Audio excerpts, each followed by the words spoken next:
하나님 말씀은 마태복음 18장 1절에서 5절까지 말씀입니다. 그때 제자들이 예수께 나와 이르되 천국에서는 누가 크니이까? 예수께서 한 어린아이를 불러 그들 가운데 세우시고 이르시되 진실로 너희에게 이르노니 너희가 돌이켜 어린아이들과 같이 되지 아니하면 결단코 천국에 들어가지 못하리라. 그러므로 누구든지 이 어린아이와 같이 자기를 낮추는 사람이 천국에서 큰 자니라. 또 누구든지 내 이름으로 이런 어린아이 하나를 영접하면 곧 나를 영접함이니. 아멘. 14절까지 쭉 갈까 했는데요. 오늘 그냥 두 부분으로 나눠서 말씀을 좀 증거하고자 합니다. 요 18장 전까지 오기까지 예수님과 제자들과의 대화들이 좀 나와요.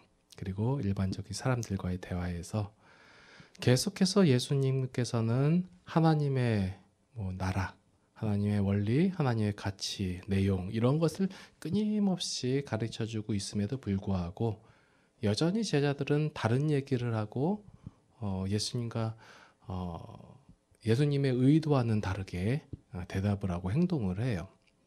지금 제자들의 모습이 좀 나오잖아요. 베드로가 나왔고 또 야고보와 요한도 나왔고 그리고 제자들의 모습 나왔고 또 그 가운데서도 오늘은 누가 크냐라고 좀 다툼이 있었을지도 몰라요. 그런 가운데서 이제 예수님께 질문을 하는 거예요. 천국에서 누가 큽니까? 이 질문의 의도상에서는 뭐가 있어요? 적어도 예수님을 쫓아다니고 있는 우리들은 천국에서 그래도 상위 클래스에 들어가지 않았을까라는 대답을 듣고 싶어가지고 그렇게 질문을 하고 있겠죠. 만약에 자기가 천국에도 들어가지 못한다는 생각을 갖고 있으면 천국에 들어갈 수 있습니까? 없습니까?를 물어봤겠지 누가 크니까를 물어봤겠어요. 이들의 생각 가운데서는 이미 우리는 천국에 갈 수 있다 라는 사고방식이 있는 상태이고 더 나아가서 그 들어가는 나라에서 지금 이 나라에서는 내가 거의 하층민이고 좀 안 되고 없어 보이지만 그 나라에 가서는 내가 그래도 한 자리 차지하지 않을까라는 생각으로 이 질문을 하는 거예요. 이건 마치 우리 지금 성도들의 모습하고 너무나도 흡사한 모습이에요. 지금 우리가 이 땅에서는 아주 혹시 크게 되지 못했다 할지라도 천국에서는 내가 그래도 큰 자 아닐까라는 생각으로 이 제자들의 질문은 바로 지금 우리들의 질문과 동일한 것이고 우리들의 질문을 대표하여 말한 것이에요. 여전히 이 제자들의 생각에는 뭐가 있냐면 자신들의 노력과 공로로 천국에 들어갈 수 있다고 생각을 한 거예요. 왜냐하면 이들이 예수님을 따랐고 예수님께서 말씀하신 일을 했거든요. 그러니까 우리는 예수님과 함께 소속된 자들이니 그가 왕이 되는 그 나라에서 우리는 들어갈 수 있다. 소속될 수 있다라는 생각을 갖고 있는 거예요. 그리고 그것을 기반으로 해가지고 이제 내가 그 예수님께서 말씀하시는 그 천국에서 더 높은 자리에 앉고자 더 많은 노력을 하고 공덕을 쌓고자 하는 그 마음가짐에 이러한 질문을 하는 거예요. 그 전에 사건이 있었잖아요. 그 야고보 요한 엄마가 로비를 하니까 그거 듣고 제자들이 굉장히 분개했거든요. 왜냐하면 나도 그 한 자리를 노리고 있는데 베드로는 수제자라고 하는데 어떻게 보면 내가 뒤에서 좀 조용히 있지만 이 수제자의 자리까지 원보지 않을까라는 생각을 갖고 있었는데 전혀 생각지도 못한 그 두 명이 또 그 엄마의 힘을 힘입어서 예수님께 로비를 했단 말이에요. 그래서 사이사이에 끊임없이 이들의 논쟁이 있었던 것 같아요. 그래서 누가 더 열심히 하는가, 누가 더 많이 하는가. 그러한 이 제자들의 질문에 예수님께서는 뭐라고 대답하세요? 한 어린아이를 불러가지고 그들 가운데 세우시고 이 어린아이들 같이 되지 않으면 결단코 너희가 천국에 들어가지 못하리라. 제자들의 질문은 누가 크냐라는 질문이었어요. 천국에서 누가 큰 자리를 차지하냐라는 질문이었는데 예수님의 대답은 어린아이 같이 되지 않으면 천국에 들어가지 못한다 라고 하는 거예요. 제자들이 지금 기반으로 잡고 있던 천국에 들어가냐, 이거는 아예 생각지도 않은 거예요. 일단 먹고 들어간 거라 생각한 건데, 근데 예수님께서는 그렇지 않다. 너희가 어린아이처럼 되지 않으면 천국에 결단코 들어가지 못하리라. 이런 대답을 하시는 거예요. 자, 그래서 이 말씀을 읽으신 많은 분들이 자, 우리가 이제 어린아이처럼 됩시다. 이래요. 예, 어린아이는 어떻습니까? 예, 순진합니다. 순결합니다. 아, 어린아이처럼 순결한 자들 봤습니까? 이렇게 얘기를 해요. 들으면 그런 것 같아 보이죠. 근데 실제적으로 어린아이를 키우신 여러분들 그렇습니까? 아이들이 참 순박하고 선하고 그렇던가요? 저만 아니라고 생각하나요? 애들이 가장 이뻐 보일 때가 언제예요? 예, 잘 때예요. 아무것도 안 하고 그냥 누워서 잘 때 아우 이쁘다. 그럼 그런 어린아이가 무슨 순결해. 그 아이들만 모아놓은 그 그룹에 있잖아요. 그 가운데서 서열이 매겨지고 힘센 자가 힘없는 자를 괴롭히고 어른들하고 똑같은 사회적 모습을 갖고 있어요. 단지 힘이 조금 있냐 없냐 하는 모습의 차이에서 조금 다르냐 안 다르냐의 차이지, 어린아이라고 해가지고 순진하고 순결하다, 이거는 솔직히 말해서 순진하다가 아니라 멍청함에 가까운 것이고 순결하다보다 백지 상태와 가까운 거예요. 얼마든지 죄의 모습을 가지고 있고 그것을 드러낼 수 있는 자들이 어린아이들이에요. 그런데 그 어린아이들, 그럼 예수님께서 말씀하신 이 어린아이처럼 되라라는 것은 뭐예요? 이 어린아이들의 대표적으로 볼 수 있는 것은 뭐냐면 그들에게는 지위가 없어요. 가치도 없는 존재이고 매달릴 수밖에 없는 존재이고 도움을 받을 수밖에 없는 존재들이 바로 이 어린아이들이라는 거예요. 자, 생각해 보세요. 지금 제자들은 예수님을 따랐고 예수님의 일을 했고 예수님과 함께 하고 있으며 예수님을 섬기고 있어요. 이러한 제자들, 이런 어른들도 가지 못하는 천국을 어린아이가 간다는 얘기는 뭐예요? 어른들이 지금 생각하고 있는 천국에 갈 수 있는 조건들이 그게 전혀 그 조건이 안 된다는 것을 반증하고 있는 거예요.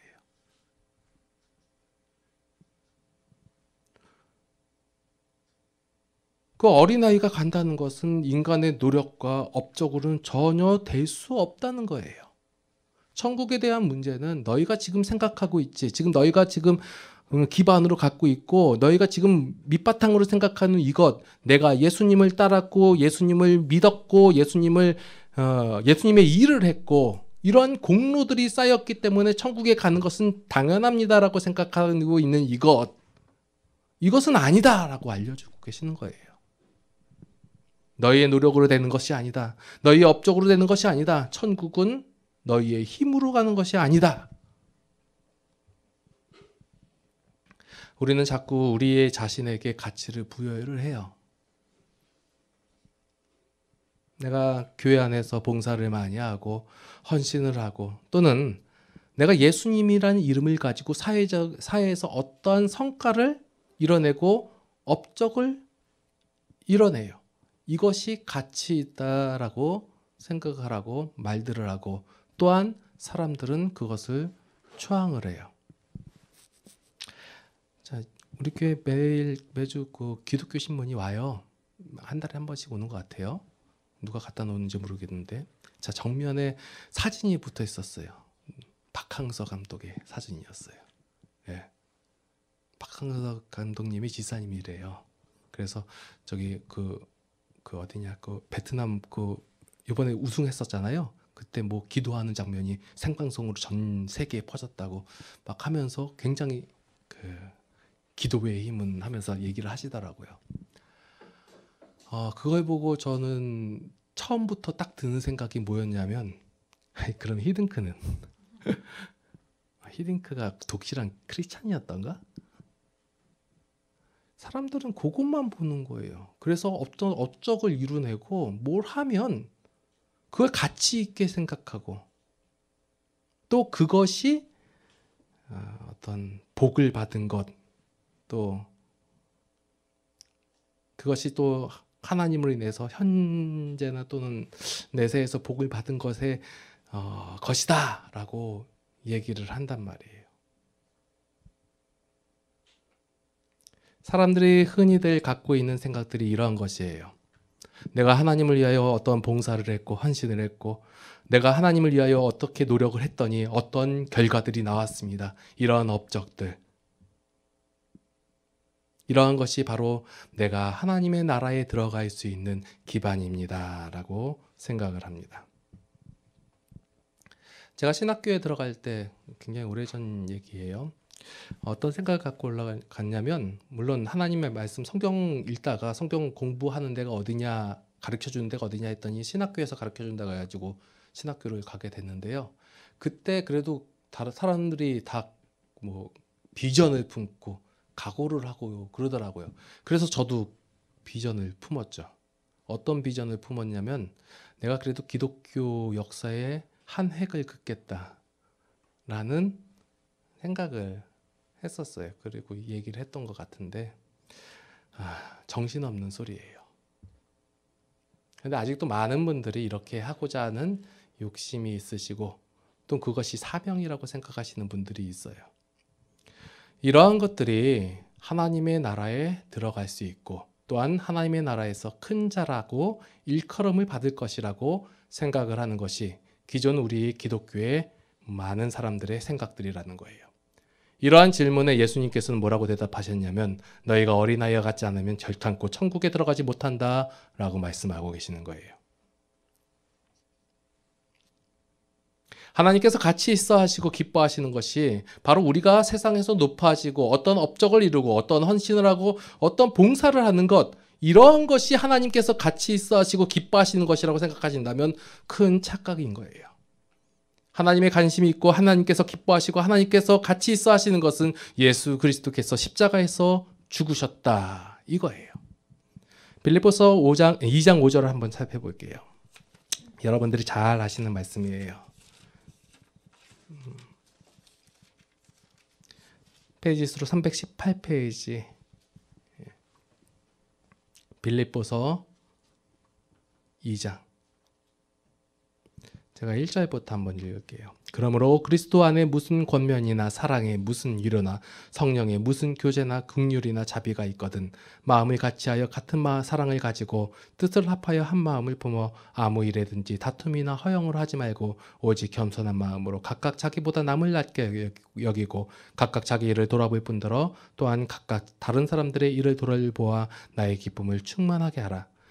너희 안에 이 마음을 품으라. 곧 그리스도 예수의 마음이니 그는 근본 하나님의 본체시나 하나님과 동등됨을 취할 것으로 여기지 아니하시고 오히려 자기를 비워 종의 형체를 가지사 사람들과 같이 되셨고 사람의 모양으로 나타나사 자기를 낮추시고 죽기까지 복종하셨으니 곧 십자가에 죽으심이라.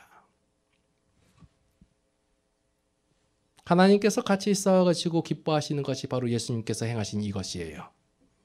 하나님과 동등되셨고 하나님이셨지만 그것을 다 비워서 종의 형체를 가지고 이 땅에 오셔서 사람들과 같이 되셨고 그리고 사람의 모양을 나타나시다 죽기까지 복종하셨다는 거예요. 십자가에 달려 죽으심으로 말미암아 하나님께서 같이 있어 하시고 기뻐하시는 거예요.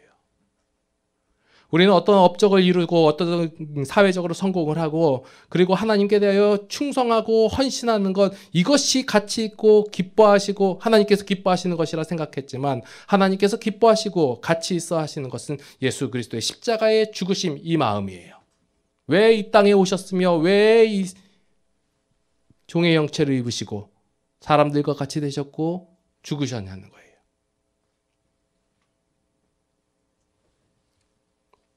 그게 바로 그리스도 예수의 마음이라는 거예요. 예수님께서는 사회적으로나 정치적으로 가치 없는 존재로 이 땅에 오셨어요. 사람들 다 아는 내용이에요. 베들레헴의 마곡간에 오셨다고 하시고 낮은 자의 모습으로 오셨다고 하잖아요. 그런데 왜 정작 우리는 그것을 생각하지 않냐는 거예요. 예수님은 오셨지만 그래도 능력을 가지셨잖아요. 예수님께서 전하는 사역 가운데서 귀신 쫓아내고 병 고치고 하는 것이 이것이 능력으로 나타난 것이 아니라고 표현하기가 좀 힘들어요. 이것은 사랑으로 나타난 것이에요. 이것은 안타까움과 긍휼함으로 나타난 거예요. 이것이 업적은 아니라는 거예요.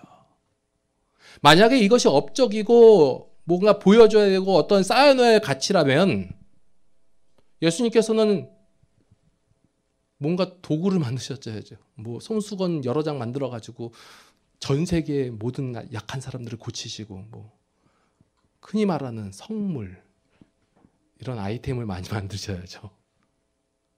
전혀 그렇게 행동하지 않으셨는데 왜 자꾸 우리는 그렇게 바라보고 있냐는 거예요. 하나님께서는 우리가 보는 시각과 다르게 보시는 거예요. 우리는 병을 고치고 어떤 업적을 쌓고 어떤 큰 일을 행하는 것, 이것이 와 크다라고 얘기하고 그렇게 해야지만이 뭐 천국에 가고 천국에서 큰 자리를 차지한다고 생각하고 있는데 하나님께서는 우리의 보는 시각과 다르게 보시는 거예요. 왜냐하면 그 하나님의 나라가 다르기 때문에 그래요.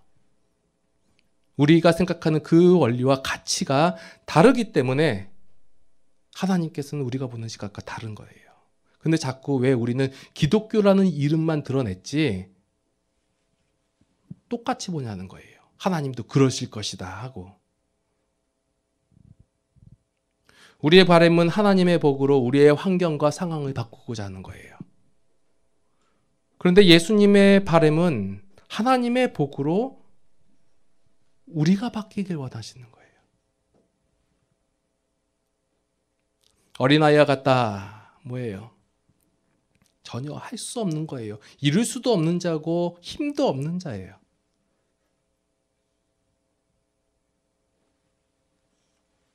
그런데 우리는 자꾸 우리의 힘을 드러내고자 하는 거예요.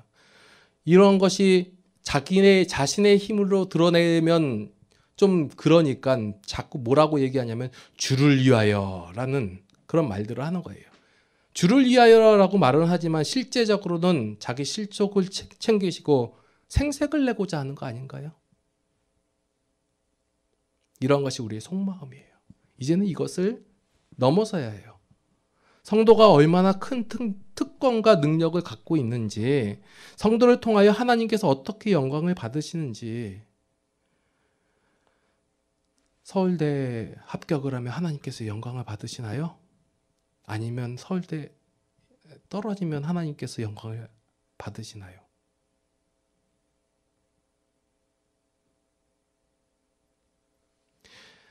우리가 생각하는 그 하나님께 영광이라는 말이 예수님께서 말씀하시는 거하고는 많은 차이가 있음을 우리가 말씀 가운데서 깨달을 필요가 있어요. 이러한 하나님께서 영광을 받으시는 것, 그리고 성도가 얼마나 큰 특권과 능력을 갖고 있는 것, 이러한 것들이 인간의 방법과 업적으로 되어진다고 생각한다면 그것은 하나님께 대해서 큰 오해를 하고 있는 거예요. 오늘날 기독교는 세상의 복과 교묘하게 혼합된 기독교적이지 않는 기독교예요. 낮은 데 있기를 원하지 않고 힘과 권력과 능력을 갖기를 원하는 거예요. 세상은 자신의 노력과 운으로 이겼다고 말하고 기독교는 그것을 단지 단어만 바꿔서 은혜로 되어졌다고 포장을 하는 거예요. 운과 은혜, 이것에 대해서는 좀 더 생각해 보기로 할게요. 다음에 더. 오늘 본문 말씀에서의 어린아이가 같이 되라, 이것은 죄에 대하여 대항할 힘이 전혀 없음을 고백하라는 거예요. 그리고 오로지 십자가의 승리만이 의지할 수밖에 없는 존재임을 고백하라는 거예요. 우린 다 할 수 있다라고 생각해요. 아니요, 할 수 없어요. 죄에 대해서는 전혀 우리가 감각적으로 다가갈 수도, 이겨낼 수도, 승리할 수도 없는 존재라는 거예요. 그러니 어린아이와 같이 우리는 할 수 없습니다. 오로지 예수 그리스도의 십자가의 공로만이 나를 하나님의 백성 되게 하시며 하나님의 자녀 되게 하시며 하나님의 나라에 들어가게 하신다라는 고백이 우리 가운데 있어야 한다는 거예요. 물론 세상을 살면서 열심을 내지 말라는 얘기가 아니에요. 열심을 내고 최선을 다하는 그런 삶을 살아야 하는 거예요. 그러나 그 최선이 언제나 십자가라는 것을 우리가 놓치지 말아야 한다는 거예요. 돈을 많이 버는 것과 못 버는 것, 높은 자리에 있는 것과 낮은 자리에 있는 것, 어느 것이 하나님께 영광이 되냐 이런 식으로 말하지 말라는 거예요. 여러분들이 어떤 자리에 있든지 간에 그 삶을 살아내는 힘이 십자가라는 사실을 우리가 기억해야 된다는 거예요. 주어진 삶 속에서 성실하게 그리고 거룩하게 산다면 어떠한 모습이나 형편이나 상관없이 그것이 복된 인생이라는 거예요. 이것이 혹 세상이 인정하지 않더라도. 그렇다고 해서 막 살라는 얘기가 아니라요. 최선을 다해 삶을 살아내세요. 예. 그렇게 살 수 있는 힘의 근본이 하나님께 있음이고, 내가 이렇게 살아냄으로 말미암아 천국에 간다라는 생각에서 내가 이렇게 살 수 있는 것이 천국에 갈 존재가 되었기 때문이다 라고 바꿔주세요. 오늘 말씀 한번 생각해 보시고 과연 무엇을 그러면 우리가 어떻게 살아야 되는가? 먼저 알아야 할 게 무엇이냐? 여러분도 여러분 속 안에 있는 그 죄성은요, 우리의 힘으로 절대로 이길 수 없어요. 근데 이길 수 있다라고 생각하고, 내가 하나님께서 내게 복을 내려주셔서 내 환경과 지금 처해 있는 환경과 상황을 바꿔주시기만 한다면 이길 수 있습니다 라고 얘기하는 게 지금 우리들 제자들의 모습이고, 예수님께서는 아니다, 너희가 절대로 할 수 없다 이거예요. 이겨낼 수 없다. 그러니 어떡하냐? 할 수 없네요. 그러면 아무것도 우리의 힘으로 될 수 없네요 하고 낭망하고 절망하고 있는 우리들에게, 그러니 내가 해줄게 라고 하면서 십자가 딱 얘기하시는 거예요. 제가 지금 어떤 업적을 이루었을 때 뭐 TV나 이런 데서 하나님께 영광을 돌리고 이것을 비난하고자 말하는 게 아니에요. 지금 우리가 그러면 만약에 실패한 사람들, 뭐 가난한 사람들, 억눌린 사람들, 이런 사람들은 다 하나님께 영광이 안 되나요? 아니요. 여러분 자체가 하나님께 영광이고 하나님의 기쁨이고 여러분이 하나님의 가치라는 거예요. 누구는 일을 많이 하며 공로를 많이 세우면 하나님께서 큰 자를 세우시고, 공로가 없으면 하나님께서 작은 자로 여기시나요? 아니요. 하나님께서는 다 가치 있게 여기시고 하나님께서는 우리 자체가 영광이 된다고 하시는 거예요. 제가 왜 이렇게 설교를 하냐면 하도 기독교가 너무 저쪽으로 가서 그래요.